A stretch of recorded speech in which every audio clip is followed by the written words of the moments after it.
Quando se fala em acidente de OVNIs, Roswell, no Novo México, imediatamente vem à mente.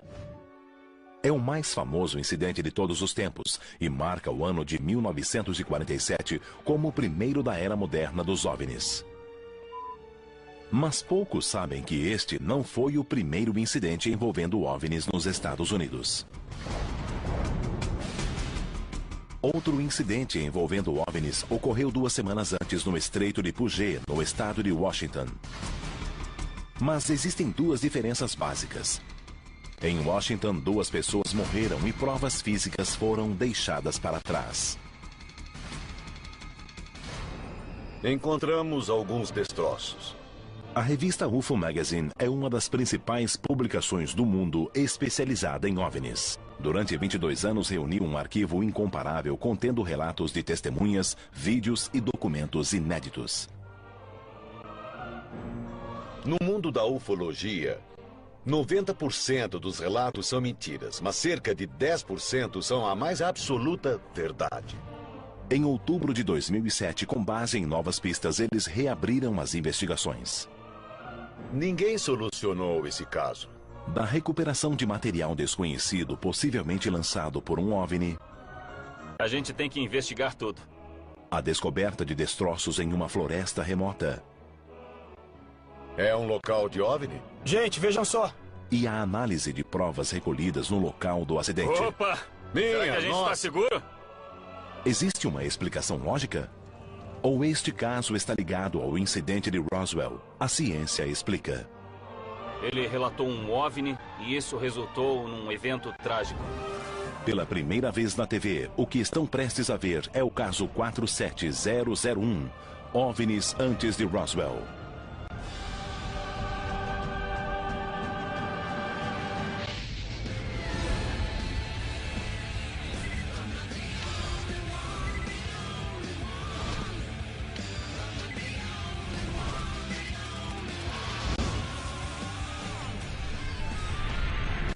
Caçadores de OVNIs.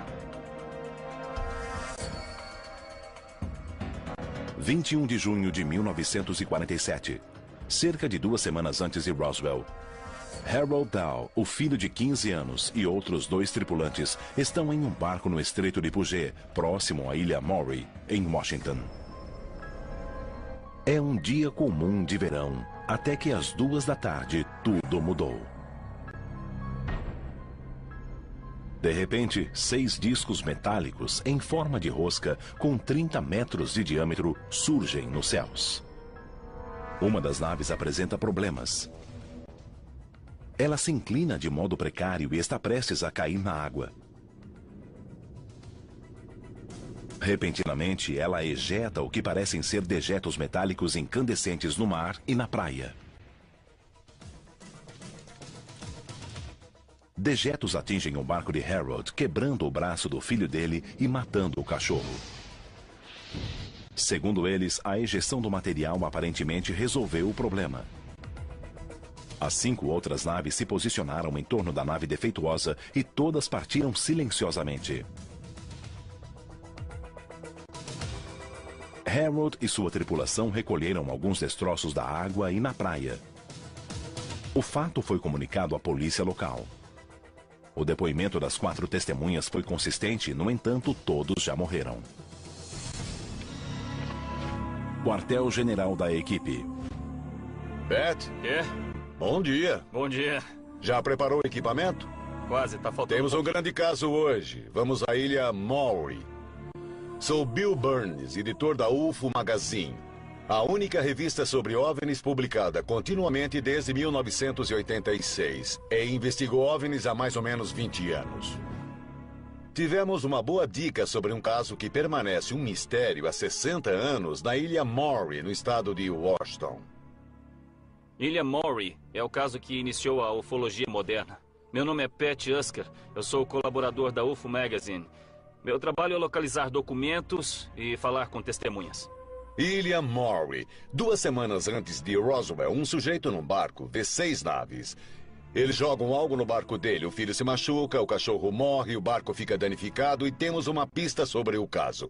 Após 60 anos, encontramos parte dos dejetos. Pela primeira vez, Vamos analisá-los em laboratório. Eu vou precisar de fotos, dados arqueológicos e amostras. Eu quero amostras da praia, da água, do local da queda. Também quero pedaços da aeronave e amostras de terra em torno dela. Tudo que vocês trouxerem eu vou analisar. Meu nome é Ted Eckworth. Eu sou metrologista de precisão, doutor em engenharia mecânica. Eu estudo os dados, faço as análises e chego a uma conclusão objetiva. Jeff, você vai trabalhar conosco. Pat irá para a água. Você vai ajudar a coletar o material e entrevistar testemunhas. Vamos colher amostras de solo, alguns destroços e levar tudo para o laboratório. Eu sou Jeffrey Tomlinson, atualmente pesquiso biologia planetária e fenômenos geológicos. Faço pesquisas científicas. Ninguém conseguiu solucionar esse caso em 60 anos, mas nós iremos. O Estreito de Puget é um grande complexo de baías, águas rasas e ilhas que ocupam uma área de 7.200 km². A equipe irá para as águas ao sul da ilha Maury, 47 graus, 35 minutos norte, 122 graus, 46 minutos oeste, cerca de 11 quilômetros ao norte de Tacoma.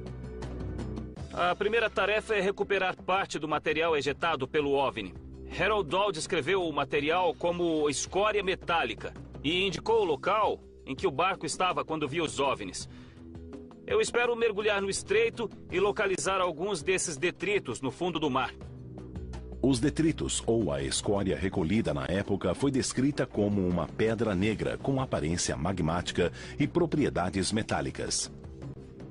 Supunha-se que estava ligada com o sistema de propulsão do disco. Um avião com problemas ejetaria o combustível para aliviar a carga e reduzir a chance de incêndio em um pouso de emergência. Estaria o disco fazendo a mesma coisa?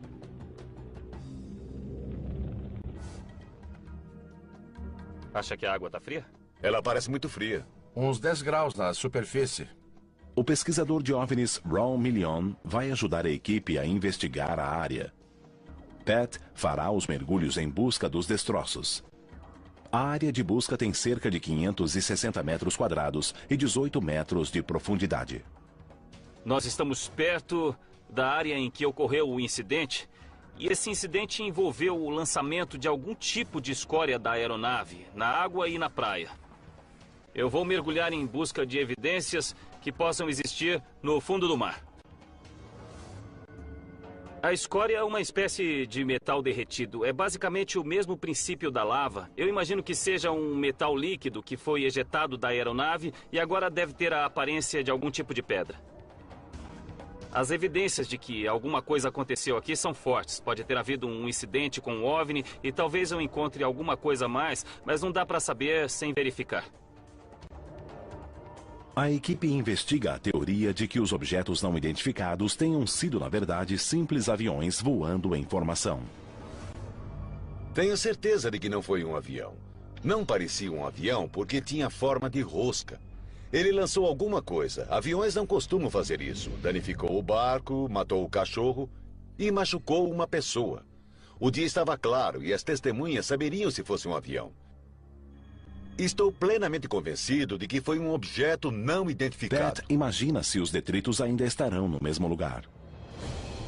Já se passaram 60 anos. E eu imagino quais são as chances de ainda haver alguma escória por lá.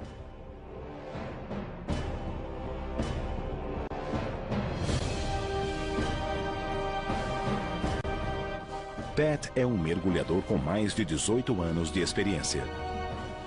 Ele procura um material que difere da geologia local. Os detritos têm aparência de rocha magmática, superfície porosa e extremidades pontiagudas.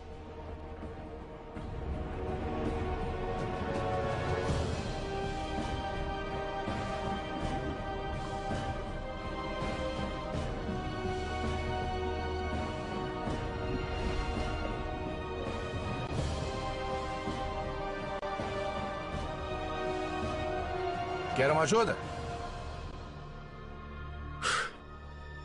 Tá um gelo. É bom ver seu rosto. Alguma coisa? Eu peguei amostras de areia do fundo. E eu peguei algumas pedras que podem ser do tipo que nós estamos procurando. Veremos. Suba, se aqueça. Recupere a Isso vai temperatura ser bem do bom. corpo. Eu vi umas pedras que podem ter a ver com a escória que nós estamos procurando. Numa investigação dessas, nós não podemos ignorar nada. A seguir, este seria o material lançado por um OVNI em 1947? E outra teoria é que estavam levando escória extraterrestre. E seria possível que esses detritos tenham causado a morte de 2 oficiais enviados para investigar o avistamento dos OVNIs?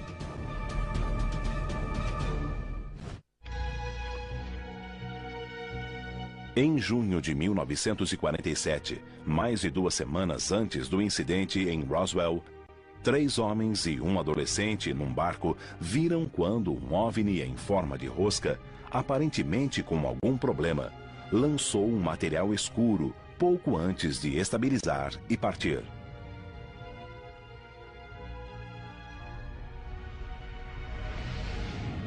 Com base no depoimento de Harold Dow, capitão do barco, a equipe localizou o ponto onde os detritos caíram na água. Você pegou amostras do solo? Eu achei que não ia fazer mal. Vamos classificar rapidamente. Ei. Espere um pouco. Isto aqui é muito interessante. Encaixa-se na descrição de uma lava negra. Basta olhar a superfície da coisa. A textura. Comparada com as outras amostras, esta aqui é singular. Corresponde exatamente à descrição que ouvimos. Encaixa-se no perfil. Os investigadores seguem para a praia. Para que seja feito um exame completo, a área é dividida em uma malha com quadrados de 90 centímetros de lado, começando na praia e seguindo o morro acima. Alguma coisa aí, Bill? Cristal interessante. Veja só. Eu estou procurando qualquer pedra que possa ser o subproduto de algum processo de derretimento de metal. Alguma coisa que estava tão quente que derreteu e depois de derretida foi lançada de um OVNI que tinha a forma de uma rosca e que veio parar na costa. A 90 metros da praia, Ron encontra um objeto com cerca de 35 centímetros de comprimento que se encaixa na descrição. Achei uma peça muito interessante. Eu acho que é uma escória. Teremos de examiná-la. Muito interessante. Eu achei isso mais para cima, na colina, neste local aqui. E acho que esse é o caminho que o objeto fez. Ele seguiu por aqui. O que você descobriu, Pat? Eu achei bem interessante. É meio estriado, meio deformado. Parece que escorreu, que já esteve derretido e que solidificou quando esfriou. Encontramos algumas peças na praia que parecem combinar com a escória achada no Estreito de Puget. As análises vão confirmar isso ou não. Vamos falar com George Early. Ele conhece os casos. Acima de tudo, ele falou com os moradores da região. Conhece todos os detalhes dos casos. Coisas que pouca gente poderia saber apenas lendo os livros. Lá vem ele. Olha o George aí. Oi, George, puxa um tronco. Obrigado, Bill. George Early é ufólogo e morador da região noroeste do Pacífico. Ele foi chamado pela equipe porque possui um profundo conhecimento do caso e dos eventos resultantes daquele encontro. Esta é a primeira vez que ele fala publicamente sobre sua pesquisa do caso. Um homem chamado Harold Dow viu 6 roscas achatadas com cerca de 30 metros de diâmetro, com um vão de uns 8 metros. Um deles começou a lançar detritos do buraco no centro. Pareciam estar incandescentes por causa do som que produziam quando entravam em contato com a água. Acertaram o barco, o filho dele, acertaram o cão, mataram o cão. Segundo George, a história de Harold Dow chegou à Força Aérea e 2 oficiais da inteligência foram enviados para recuperar os detritos dos OVNIs. O pessoal da Força Aérea veio aqui e recebeu uma caixa de fragmentos que eles aceitaram com relutância, mas eles a levaram. Aí o B-25 da Força Aérea partiu para onde? Hamilton. Campo Hamilton, na Califórnia. Sim, eles partiram do Campo McCord e iam na direção sul a 3.000 metros. Então foi a 10.000 metros que os problemas começaram? Sim. De acordo com relatórios oficiais, em 1º de agosto de 1947, 40 dias após o incidente, Harold Dahl recebeu a visita de 2 supostos oficiais da inteligência que levaram os detritos recolhidos por ele. Os homens embarcaram em um bombardeiro B-25 que deveria levá-los de Tacoma, em Washington, até a base da Força Aérea no norte da Califórnia.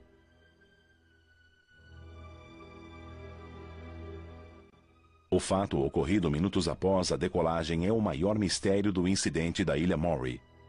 O avião havia passado por uma revisão completa 2 semanas antes, mas 20 minutos após a decolagem, ele caiu nas proximidades de Kelso, em Washington. 2 passageiros saltaram de paraquedas, mas os pilotos morreram no acidente.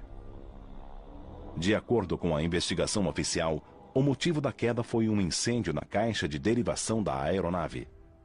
No entanto, alguns ufólogos acreditam que os detritos no compartimento de carga iniciaram uma série de eventos que derrubaram o avião. Já fizemos o bastante aqui. Vamos a Kelso, é onde estão os destroços do avião. Vamos fazer uma busca, vamos procurar peças do avião, examinar a área. Quem sabe as respostas podem estar lá? Sim, vamos a Kelso.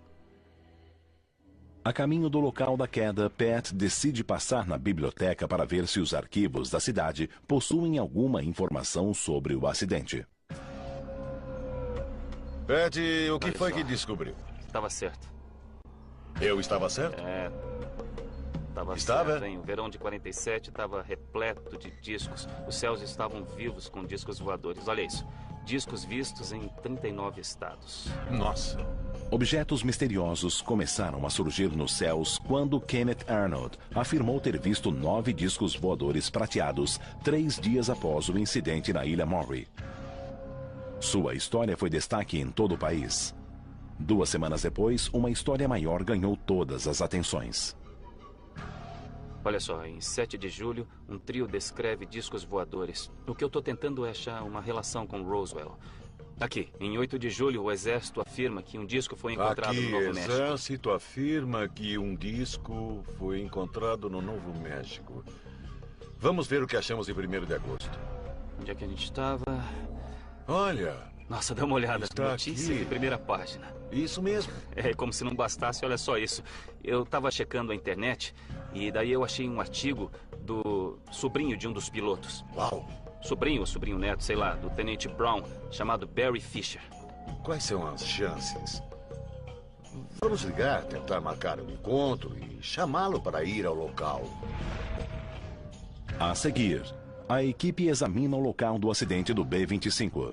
Não resta muita coisa, mas ainda está aqui. E encontra algo inesperado.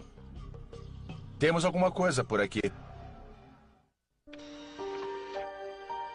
Em 1º de agosto de 1947, após um suposto incidente com OVNIs, 2 oficiais da inteligência embarcaram em um bombardeiro da Força Aérea para levar detritos metálicos supostamente lançados pelo OVNI até a Califórnia, onde seriam analisados.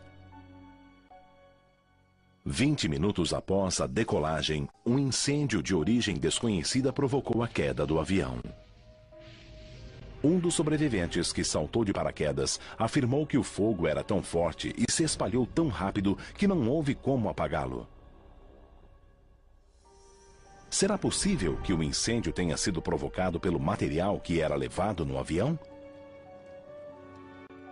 A equipe da revista UFO Magazine decidiu examinar o local da queda do avião para tentar descobrir se o acidente estava de algum modo ligado ao avistamento do OVNI na Ilha Maury. Nós viemos da Ilha Maury até Kelso e nós estamos investigando a queda do B-25 nessa área. É um caso bastante intrigante.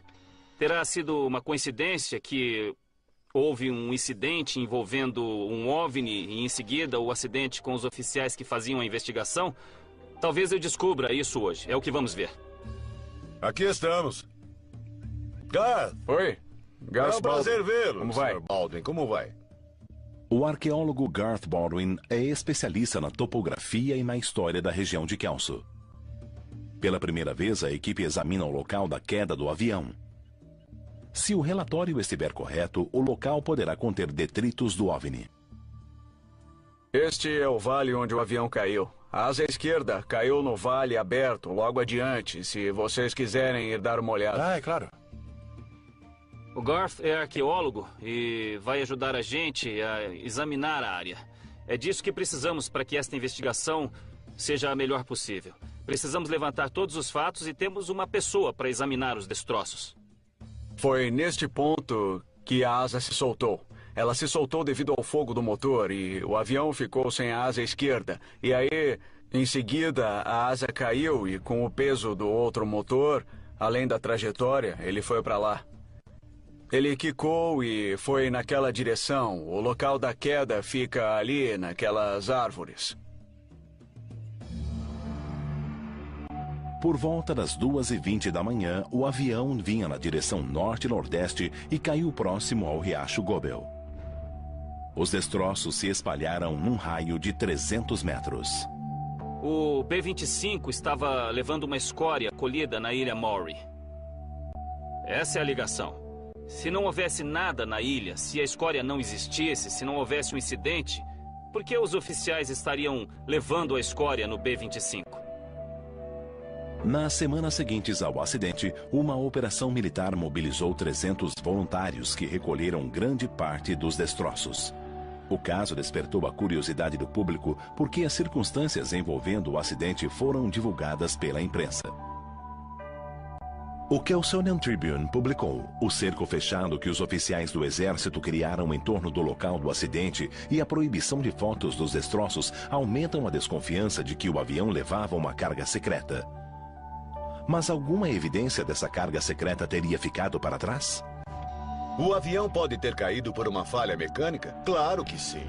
Mas também sabemos que o bombardeiro B-25 era muito difícil de pilotar. E outros fatos envolvem este caso. O que o avião levava? Qual era a natureza do material transportado? Nós precisamos analisar todas essas coisas para descobrir por que o avião caiu. Assim que iniciam os trabalhos no local, os membros da equipe enfrentam vários obstáculos. Onde estamos? Estamos quase lá. O acidente ocorreu há 60 anos. A região do impacto fica logo adiante, na pequena ravina. E o local do acidente fica numa região de mata fechada, onde a vegetação é densa e cresce rapidamente. Esse foi o centro do acidente. Ele concentrou-se nesta pequena ravina, como uma luva de beisebol pegando o avião. Pá! Por fim, o alto lençol freático torna o solo instável e os destroços podem ter sido engolidos pelo solo.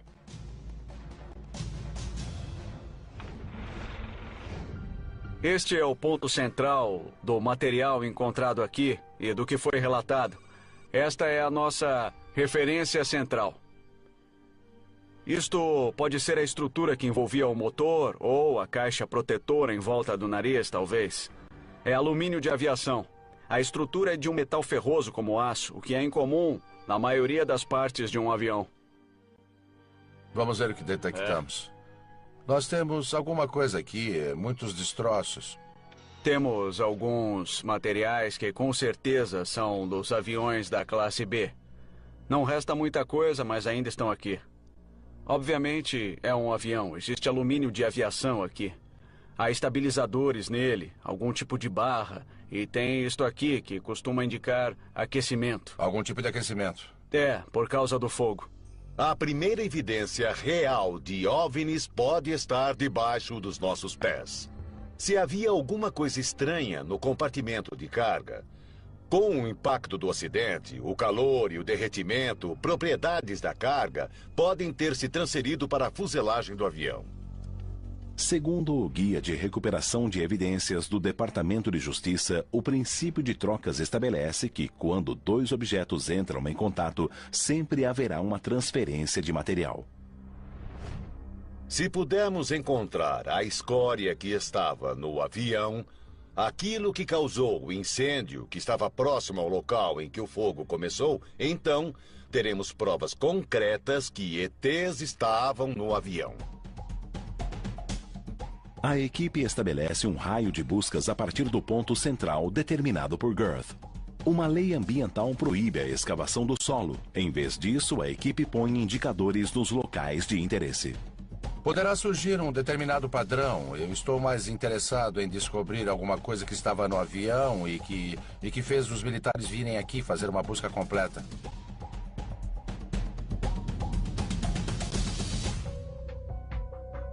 Gente, vejam só. Temos borracha aqui. Isso é um isolamento ou é um pneu? As amostras serão enviadas a Los Angeles para serem testadas em busca de anomalias.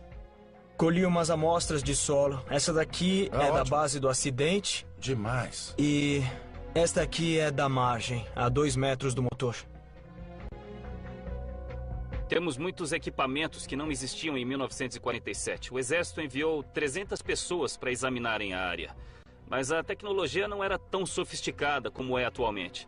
Nós temos detectores de metal mais sensíveis e radares que penetram o solo para vermos o que acontece sob a terra. Além disso, temos o Garth, que elaborou o plano para a busca.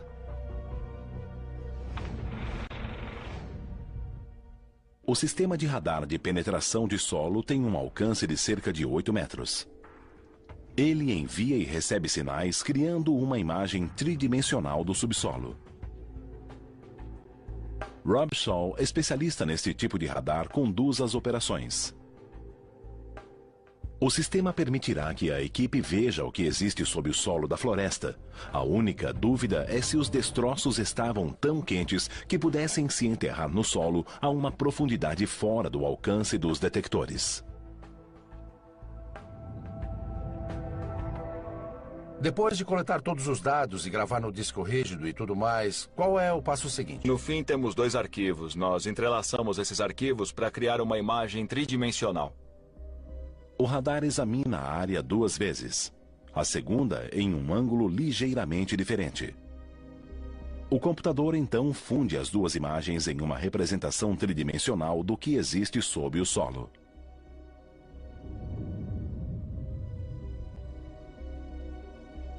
Enquanto Rob continua mapeando o que existe sob a superfície, a equipe coleta pedaços do B-25. A seguir, a ciência responde algumas perguntas e levanta outras. O mistério permanece. E a equipe descobre que nem toda a evidência está enterrada. Parte dela está viva. Barry?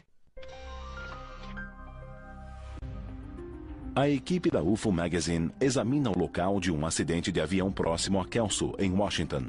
Eles estabeleceram um perímetro e o mapearam com um radar de penetração de solo. Como nós não podemos cavar, vamos ao menos tirar uma radiografia do local. As imagens do radar não foram conclusivas devido à quantidade de vegetação e à natureza irregular do terreno. Os dados que estamos recebendo do radar, do equipamento que usamos, não são conclusivos. Na verdade, neste terreno é muito difícil movimentar o aparelho e, além disso, o solo está saturado com água. Ele não fornece a quantidade de dados de que precisamos, então ele não permite concluir muita coisa. A equipe continua as buscas no local e recebe um visitante. Olá. Você é o Pat? Barry Fisher é o sobrinho neto de Frank Brown, um dos pilotos mortos no acidente do B-25. É um prazer te conhecer. Muito obrigado. O prazer é meu. Eu lhe trouxe algumas das coisas que mencionei ao telefone. É fantástico. Uau. Algumas das fotos para você ver. Esse Estão aí aqui. É o seu tio? Meu tio-avô. Ah, tio-avô. Frank Brown. Ah. Durante as pesquisas do acidente, ele descobriu algo interessante. Me explica uma coisa. O que é isso aqui? É uma coisa que descobri há 2 dias e não sei de onde veio, mas você pode ver que tem a identificação militar dele aqui. O estranho é que, embora ele tivesse o título de segundo-tenente como oficial da inteligência, ele era, na verdade, um agente de contra-espionagem. Interessante. Barry então diz algo ainda mais surpreendente. Depois que o corpo dele foi resgatado, deram a plaqueta de identificação para um homem chamado Kenneth Arnold. Ela deveria retornar às Forças Armadas ou ser entregue a um parente? Kenneth Arnold foi um dos primeiros caras a ver OVNIs sobre o Monte Rainier, mas eu não estou entendendo por que é que ele receberia a plaqueta.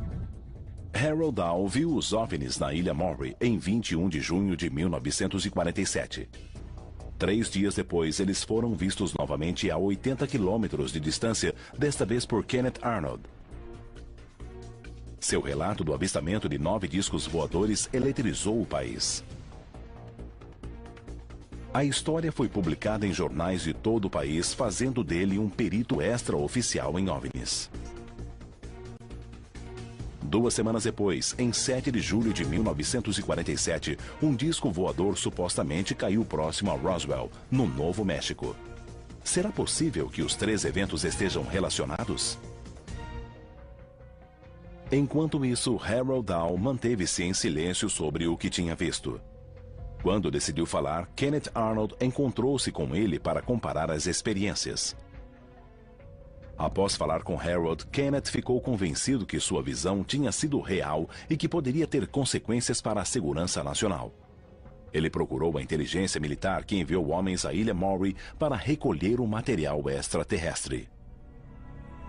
E qual era o envolvimento do Kenneth Arnold? Por que é que ele era chamado para investigar os avistamentos de OVNIs? Depois do avistamento de Kenneth Arnold, o país enlouqueceu. Uma semana depois, o exército divulgou uma história impressionante, a história da queda de um disco voador em Roswell, no Novo México. Eles deram razão a Kenneth Arnold. Como ele já era a principal testemunha de OVNIs no país, acabou fazendo as investigações. Após a morte do Tenente Brown, sua identificação militar foi entregue a Kenneth. Quanto mais soubermos sobre a relação entre o acidente em Kelso e o caso da Ilha Maury, mais temos de nos perguntar: por que a Força Aérea enviaria 2 oficiais da contra-inteligência para investigar o caso e por que recolheram a escória? Diante da pressão, Harold Dow desmentiu a história em um depoimento ao FBI em 7 de agosto de 1947. No entanto, até a morte, ele continuou acreditando que o avistamento havia sido real. Não houve um esclarecimento e isso deixou uma espécie de vazio na família. Por isso, espero que possamos ter um pouco mais de informações com o que estão fazendo aqui. Isso é uma coisa que não existe apenas na internet ou num livro sobre OVNIs. Isso é um evento real. E independente do que o Harold Dow tenha visto, ele relatou um OVNI e isso resultou num evento muito trágico.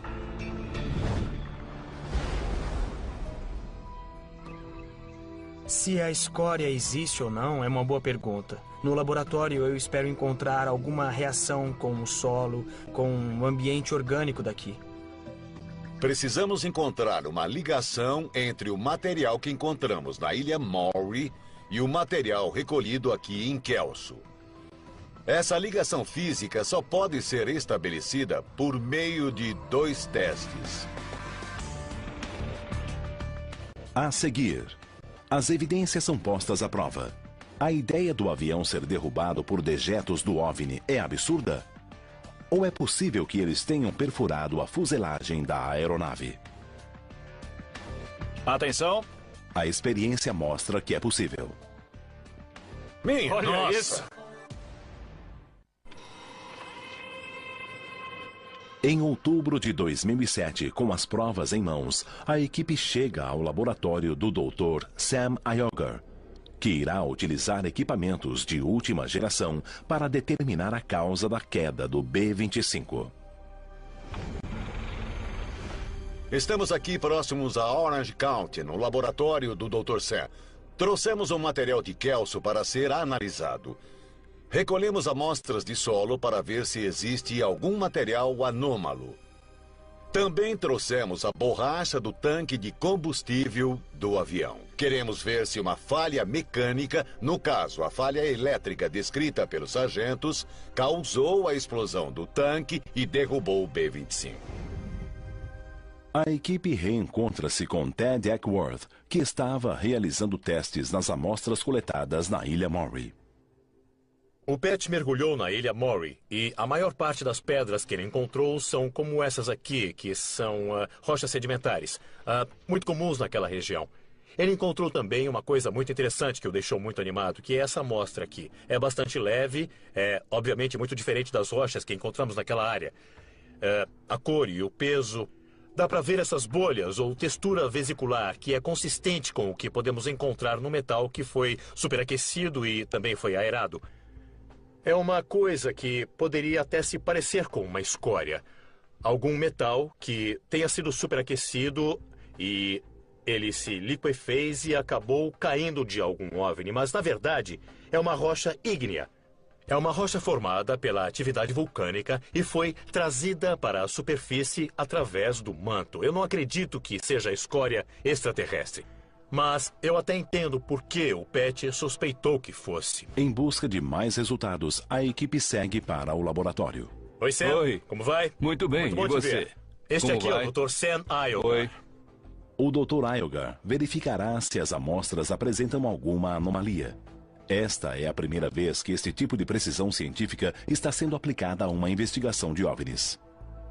Faremos análises das amostras para ver se existe algo anômalo que não pode ser explicado.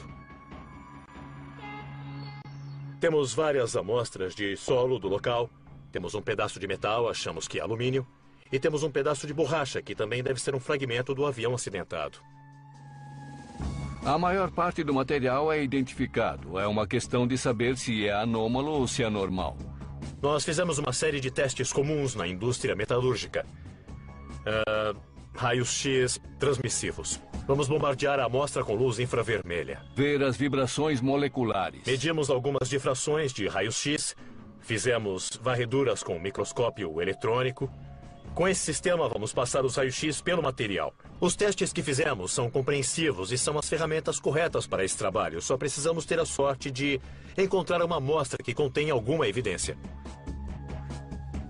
Terminados os testes, os resultados mostram uma tendência interessante. Eu peguei uma pequena amostra da borda da peça de alumínio e a analisei pelo método da difração. E, como pode ver, esse é o padrão gerado. A amostra de alumínio acabou gerando alumínio e óxido de alumínio. Sim, estava corroída sim. O óxido de alumínio é a combinação do alumínio com oxigênio. É uma reação química resultante da corrosão ou exposição a alta temperatura. Todos os resultados indicam que houve um grande incêndio a bordo do B-25. Isso vai contra outra teoria que aponta uma explosão no tanque de combustível como a causa da queda. Em seguida, são analisadas as amostras de solo colhidas no local do acidente. Aqui estão os padrões para as 4 amostras, perto do motor e a 5 metros de distância. Todas parecem iguais. O único detalhe é esse pico. O pico na difração deve-se à maior cristalinidade. E um dos motivos para isso ocorrer é o aquecimento. A cristalinidade das amostras confirma que o calor foi intenso e que todas elas foram afetadas. Mas a maior dúvida permanece. O que causou o incêndio que derrubou o avião? Se alguém me disser assim, pode ter havido uma faísca no avião? Tá bom, mas então me explica como é que surgiu essa faísca. É possível que essa suposta escória, por meio de uma radiação intensa ou campo magnético, tenha provocado um incêndio? Pode ser, talvez, mas eu não sei. Mas vamos realizar novos testes em laboratório. A equipe segue para o laboratório de John Tyndall, que irá demonstrar como um pedaço de escória metálica poderia exercer um efeito desastroso nos sistemas mecânicos e elétricos do B-25. Esta é uma aproximação do que aquela escória poderia ser ou parecer. E, como contém metal ferroso, ela poderia ser magnética. Temos aqui um transmissor. Como pode existir num avião, na verdade deve haver dezenas em um avião. Agora, se essa escória fosse movimentada durante o voo, é possível que um campo magnético afetasse o transmissor. Nossa! Quando o ímã se aproxima do transmissor, o interruptor falha. Se os supostos detritos estivessem magnetizados, teriam afetado vários interruptores e mecanismos dentro do B-25. A falha em um transmissor também afetaria o sistema elétrico do avião. O B-25 tinha 120 amperes de potência para controlar tudo. Torres, motores, tudo era controlado pelos transmissores. Nós montamos aqui um dispositivo em que podemos provocar uma pane, como se um motor tivesse problemas. Então vai passar 120 amperes por um circuito de 20 amperes? Mas nesse caso, o circuito não iria aguentar, não é isso? Bom, vocês mesmos poderão julgar. Vejam. Como podem ver, o fio praticamente vaporizou. John tem outra teoria. Ele demonstrou como a escória magnetizada poderia ter afetado os sistemas mecânico e elétrico do avião. Mas será possível que a própria composição da escória tenha provocado o acidente? Agora eu vou usar um arco de solda para inflamar essa escória. Pode ter acontecido assim com o B-25. Atenção. Nossa! Uau! Essa é a escória queimando. Veja como queima. Pois é. Olha só, ela atingiria uma temperatura que perfuraria o alumínio do avião? Essa escória está queimando a uns 2.200 graus. E o alumínio derrete com quanto? 650 graus. Tá. O alumínio é um dos principais componentes da fuselagem, do revestimento e das asas de um B-25. Um incêndio de 2.200 graus no interior da estrutura seria devastador. Se houve um curto-circuito no avião e ele chegou à escória, é bem possível que tenha havido uma reação parecida com essa. Esse é o mesmo tipo de alumínio que existia na fuselagem ou nas asas ou... O mesmo alumínio. É o tipo de coisa que, na combinação certa, pode ser muito inflamável e ter uma reação bastante exotérmica. Atenção! Vejam. Minha nossa!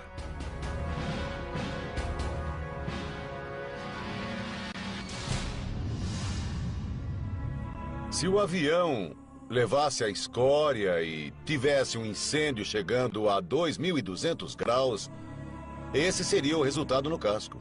Esse incêndio foi diferente de um incêndio comum ou mesmo de um incêndio do combustível por causa da temperatura. Teria consumido qualquer metal e causado muitos problemas ao avião. Uma coisa é teorizar e dizer poderia ter sido isso. Outra é ver com os próprios olhos a escória inflamando. Ela pode provocar um incêndio que perfuraria o metal e levaria a um resultado como o acidente do B-25. E uma das possibilidades é que detritos extraterrestres podem ter causado o acidente.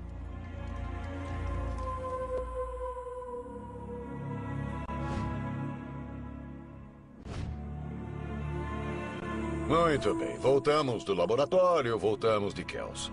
Nós não pudemos escavar os destroços, mas nós conseguimos coletar muitas coisas boas. E pudemos determinar que o incêndio pode ter ocorrido sim. Sabe, houve um motivo para que aquele avião tenha pegado fogo. Isso houve. Assim, todas as provas colhidas, as amostras que o Pat encontrou mergulhando foram excluídas, mas outras amostras foram levadas ao laboratório.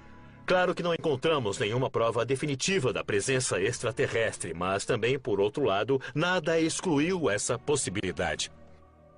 Ninguém esteve lá nesses 60 anos depois que a Força Aérea limpou o local. Nós fomos lá, recolhemos e testamos os materiais, convidamos cientistas renomados para avaliar o material, reconstruímos os momentos finais do acidente do B-25.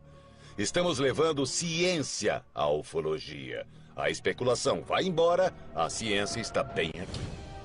Muitas amostras foram inconclusivas, mas, segundo os peritos, há sinais de atividades anômalas envolvendo o incidente na Ilha Maury e o local da queda do avião em Kelso. Talvez nunca saibamos o que realmente ocorreu, mas as testemunhas garantem que algo estranho ocorreu na Ilha Maury naquela noite de verão de 1947.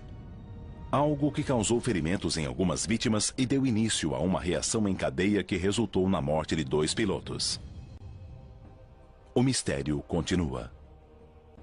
No mundo da ufologia, 90% dos relatos são mentiras. Podem ser delírios, podem ser invenções descaradas ou enganos inocentes. Mas cerca de 10% são a mais absoluta verdade. Vamos encontrar porque está lá. E quando encontrarmos, vamos provar.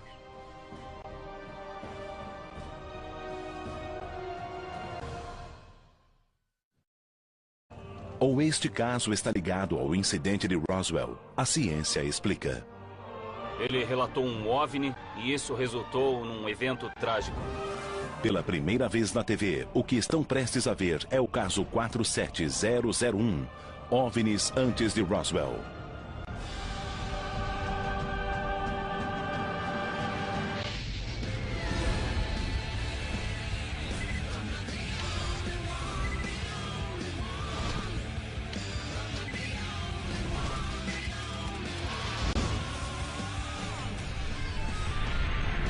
Caçadores de OVNIs.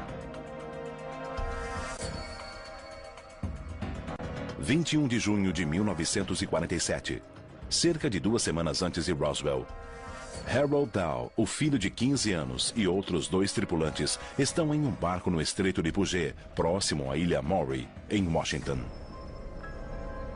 É um dia comum de verão, até que às 2 da tarde tudo mudou. De repente, 6 discos metálicos em forma de rosca com 30 metros de diâmetro surgem nos céus. Uma das naves apresenta problemas. Ela se inclina de modo precário e está prestes a cair na água. Repentinamente, ela ejeta o que parecem ser dejetos metálicos incandescentes no mar e na praia. Dejetos atingem o barco de Harold, quebrando o braço do filho dele e matando o cachorro. Segundo eles, a ejeção do material aparentemente resolveu o problema.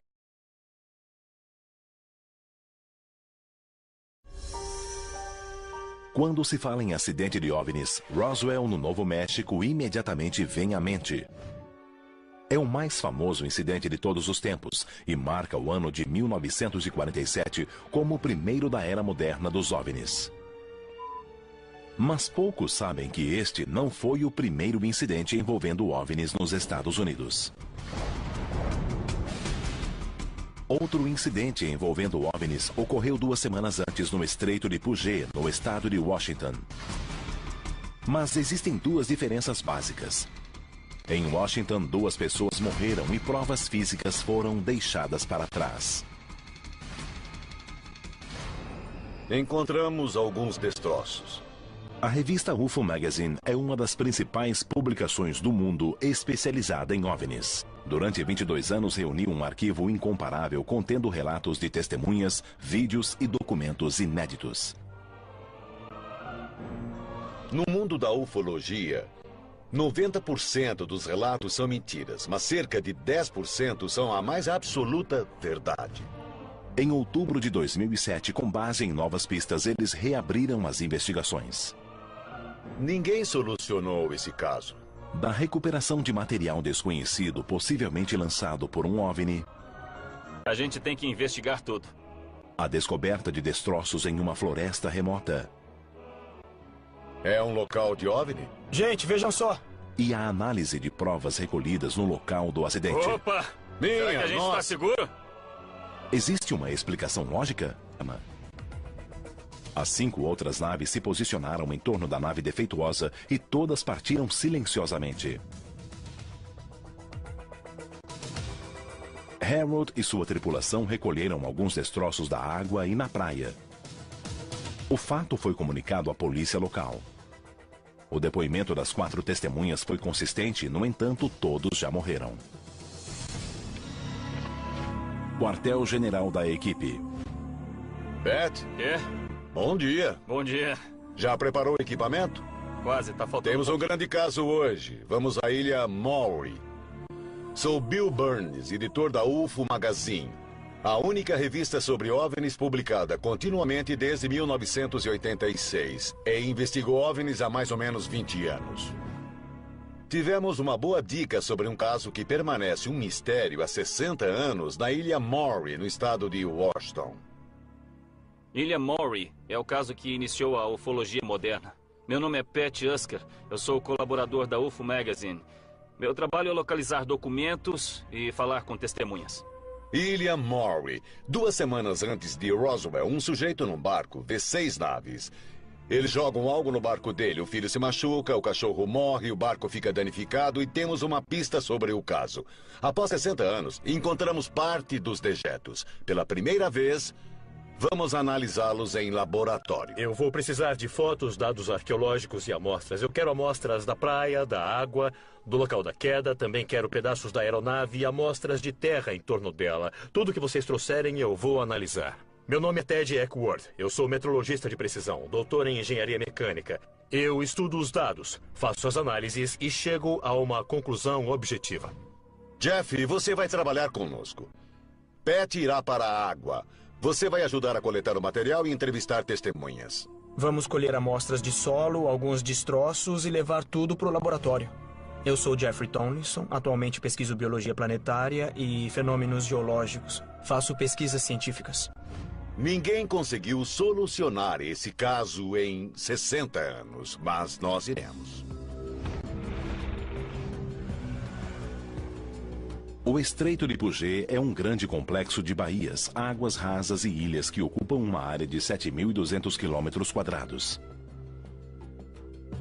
A equipe irá para as águas ao sul da ilha Maury, 47 graus, 35 minutos norte, 122 graus, 46 minutos oeste, cerca de 11 quilômetros ao norte de Tacoma.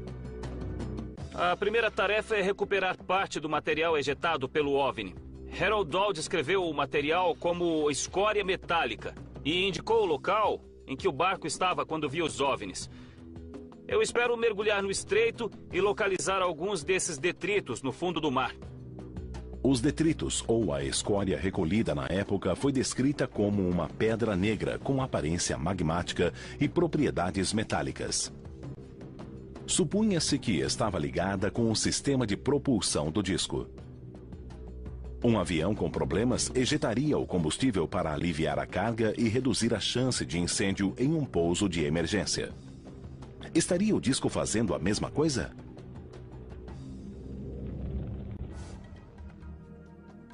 Acha que a água está fria? Ela parece muito fria. Uns 10 graus na superfície. O pesquisador de OVNIs Ron Million vai ajudar a equipe a investigar a área. Pat fará os mergulhos em busca dos destroços. A área de busca tem cerca de 560 metros quadrados e 18 metros de profundidade. Nós estamos perto da área em que ocorreu o incidente. E esse incidente envolveu o lançamento de algum tipo de escória da aeronave, na água e na praia. Eu vou mergulhar em busca de evidências que possam existir no fundo do mar. A escória é uma espécie de metal derretido. É basicamente o mesmo princípio da lava. Eu imagino que seja um metal líquido que foi ejetado da aeronave e agora deve ter a aparência de algum tipo de pedra. As evidências de que alguma coisa aconteceu aqui são fortes. Pode ter havido um incidente com o OVNI e talvez eu encontre alguma coisa a mais, mas não dá para saber sem verificar. A equipe investiga a teoria de que os objetos não identificados tenham sido, na verdade, simples aviões voando em formação. Tenho certeza de que não foi um avião. Não parecia um avião porque tinha forma de rosca. Ele lançou alguma coisa. Aviões não costumam fazer isso. Danificou o barco, matou o cachorro e machucou uma pessoa. O dia estava claro e as testemunhas saberiam se fosse um avião. Estou plenamente convencido de que foi um objeto não identificado. Pat imagina se os detritos ainda estarão no mesmo lugar. Já se passaram 60 anos. E eu imagino quais são as chances de ainda haver alguma